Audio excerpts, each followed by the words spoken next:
नमस्कार दोस्तों, मेरा नाम है आशीष नायक। मैं आपका स्वागत करता हूं अपने चैनल द टाइम पर। चलिए शुरू करते हैं आज का करंट अफेयर। आज तारीख है 19 मई सन 2021। चलिए पिछले 6-7 दिन का जो है खबर कवर कर लेते हैं। पहली खबर है, बहुत महत्वपूर्ण खबर है, इस बार परीक्षा में आ भी सकती है। स्टेट लेवल, IAS लेवल, चाहे जो भी हो, सेंट्रल लेवल चाहे जो भी हो। चीन का रोवर जिसका नाम है चुरोंग रोवर, याद कर लीजिए, चुरोंग रोवर नाम है, मंगल ग्रह पर पहुंच चुका है। 23 जून 2020 को इसको यहाँ से धरती से लॉन्च किया गया था। 14 मई 2021 को यह जो है मंगल ग्रह पर लैंड किया। और जिस रॉकेट से छोड़ा गया था उसका नाम था लॉन्ग मार्च 5। अब मिशन का नाम था तियानवेन-1। स्पेलिंग देख लीजिए, TIANWEN, तियानवेन-1। और चलिए आगे बताते हैं। चुरोंग रोवर 7 माह की यात्रा करके मंगल ग्रह पर सफलतापूर्वक उतर चुका है। चीन का यह रोवर 5 टन वजनी है, जो वहां तक भेजे गए सभी यानों में सबसे वजनी है। चुरोंग रोवर वहां 3 माह तक सक्रिय रहेगा। चुरोंग नाम चीन के अग्नि देवता के नाम पर रखा गया है। जो चीन के अग्नि देवता का नाम है, उनका नाम है चुरोंग। यह रोवर मंगल ग्रह के एक समतल सतह जिसका नाम यूटोपिया प्लेनिसिया है, याद कर लीजिए, ये पूछ सकता है। यूटोपिया प्लेनिसिया मंगल ग्रह के किस जगह पर उतरा?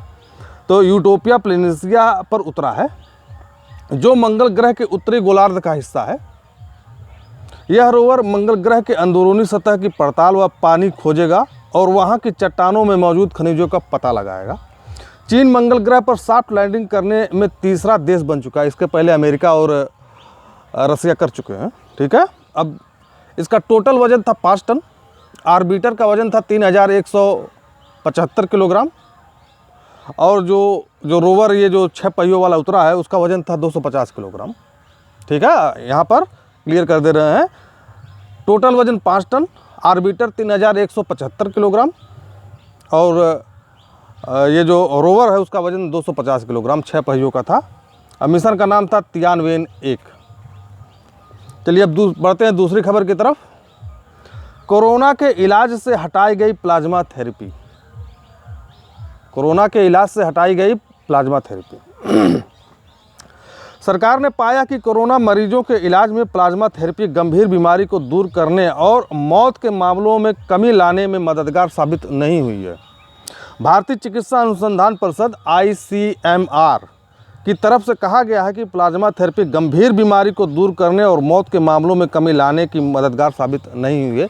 इसलिए इसको कोरोना के मरीज का जो इलाज करने में उसको हटा दिया गया है।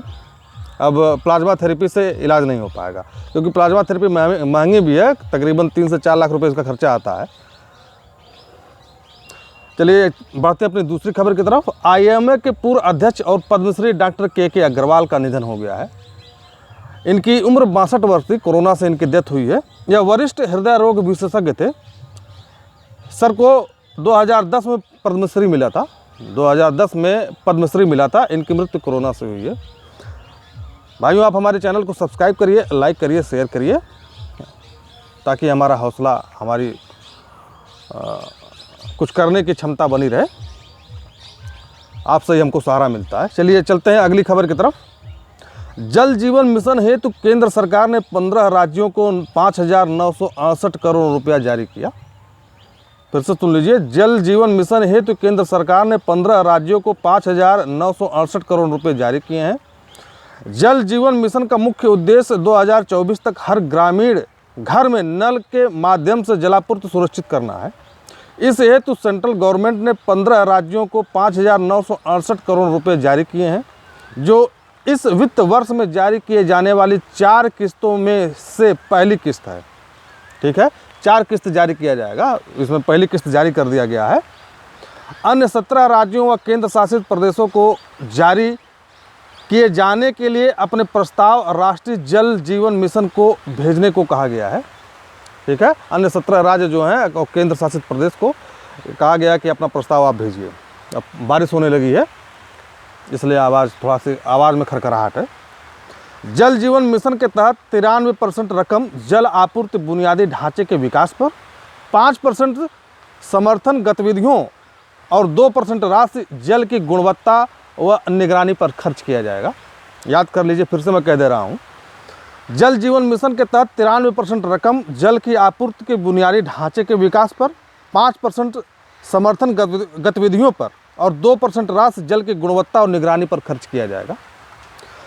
राज्यों को केंद्रीय निधि जारी होने के 15 दिन के भीतर उनके हिस्से के साथ जारी केंद्रीय धन को एकल नोडल खाते में स्थानांतरित करना होगा। यानी कि 15 दिन के अंदर जो सेंट्रल पैसा भेजेगी उसको 15 दिन के अंदर जो है एकल नोडल खाते में स्थानांतरित कर दिया जाएगा। जल जीवन मिशन के तहत मोटरों, टोटियों, नलों तथा पाइप आदि की मांग में वृद्धि से मैन्युफैक्चरिंग क्षेत्र में प्रोत्साहन मिलेगा।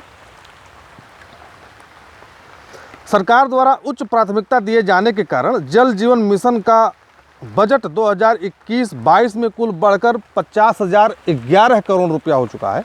50,011 करोड़ रुपया हो गया है। ठीक है, शायद 1 बिलियन का मतलब होता है 7,500 करोड़ रुपया।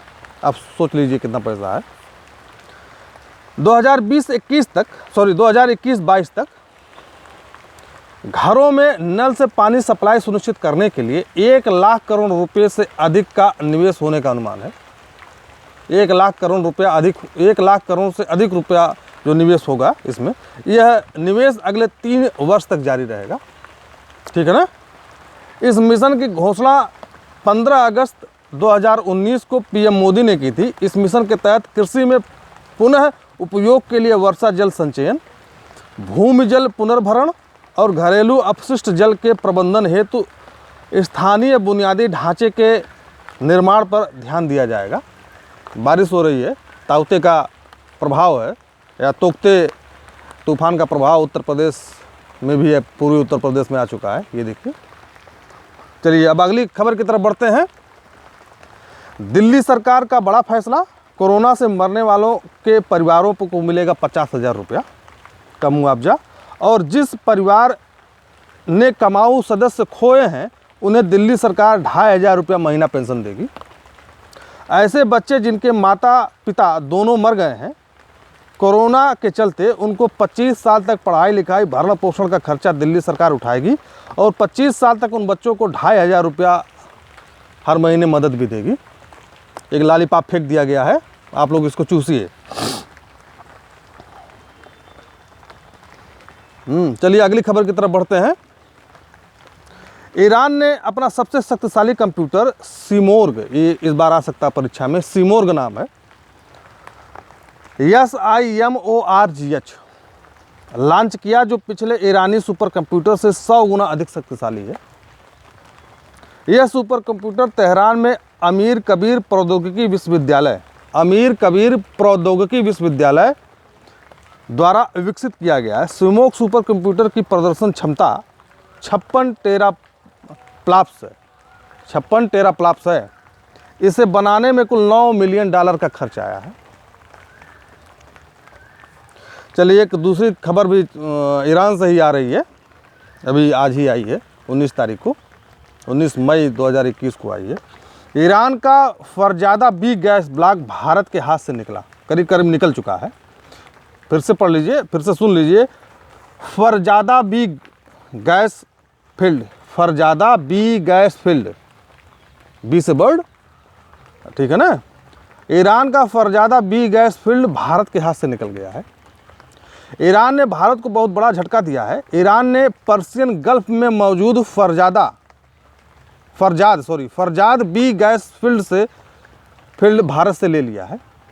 ईरान के इस विशाल गैस फील्ड को डेवलप करने का ठेका एक स्थानीय कंपनी पेट्रोपार्स ग्रुप को दे दिया गया है।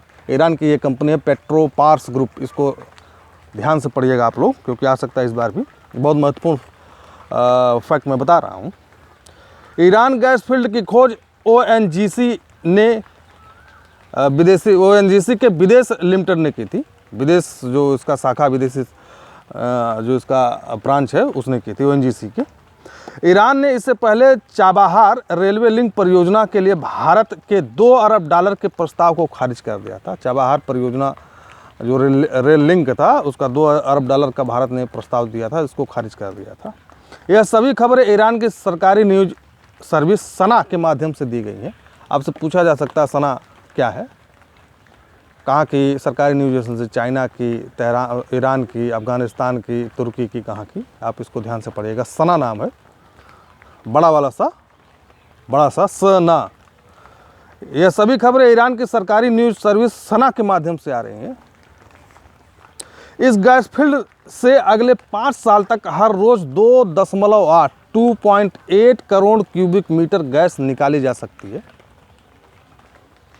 ओएनजीसी ने इस गैस फील्ड को विकसित करने हेतु तो $11 बिलियन की पेशकश की थी। यह गैस फील्ड 2008 में, याद करिए 2008 में ओएनजीसी के द्वारा यह खोजा गया था। यह गैस फील्ड जो है फरजाद गैस फील्ड 2008 में ओएनजीसी द्वारा इसको खोजा गया था। यह सब कुछ जो हो रहा है ईरान में वो अमेरिकन प्रेशर के कारण हो रहा है, क्योंकि अमेरिकन प्रेशर इतना ज़्यादा प्रतिबंध है कि ईरान जो है चीन की तरफ मजबूरी होगी उसका झुकना, क्योंकि चीन भी एक अब सुपर पावर की ओर बढ़ रहा है धीरे धीरे। अब अमेरिका को खिसका करके, जैसे रसिया को खिसका करके अमेरिका बन गया सुपर पावर, अब अमेरिका को खिसका करके या उसकी स्थान लेगा चाइना, क्योंकि हमें टॉप का पोजीशन हमेशा खाली रहता है। टॉप के लिए ही झगड़ा होता है सब कुछ, टॉप पोजीशन प्राप्त करने के लिए ही। चलिए, एक बहुत पर्यावरण की एक खबर है। कॉमन क्रेन पक्षी, सामान्य सारस, 300 साल से अधिक वर्षों बाद लौट आए हैं आयरलैंड में। ठीक है ना, आयरलैंड में 300 साल के बाद ये पक्षी आए हैं आयरलैंड में। आज दिखाई दे, जो विलुप्त हो चुके थे। आपको याद होगा कि जो है 1850 या 18वीं शताब्दी में जो है इंग्लैंड में औद्योगिक क्रांति होगी। प्रदूषण के कारण चले गए होंगे, उस समय से ही प्रदूषण हो रहा है इंग्लैंड में। हमारे यहाँ तो आज शुरू हुआ है 5, 6, 10 साल से। सामान्य सारस को वहाँ घोंसला बनाते हुए देखा गया है। मध्ययुग में यह एक पालतू पक्षी भी था सारस वहाँ का। यह आयरलैंड के मिडलैंड में देखे गए हैं, यह आयरलैंड के मिडलैंड में देखे हैं, लेकिन सटीक स्थान को गुप्त रखा गया है। जैसे बता देगा भारत के उत्तर प्रदेश में देखा गया है, लेकिन उत्तर प्रदेश में कहाँ देखा गया है इसको नहीं बताया गया है, लेकिन यह बताया गया है कि सारस पक्षी जो है आ चुके हैं। ठीक है दोस्तों, आप हमारे चैनल को सब्सक्राइब करिए, लाइक करिए। धन्यवाद। आज का जो है करंट अफेयर इस हफ्ता का 4-5 दिन का जो है वो ख़त्म हो गया है। आप कम से कम हमारा हौसला अफजाई जरूर करिए हमको लाइक करके।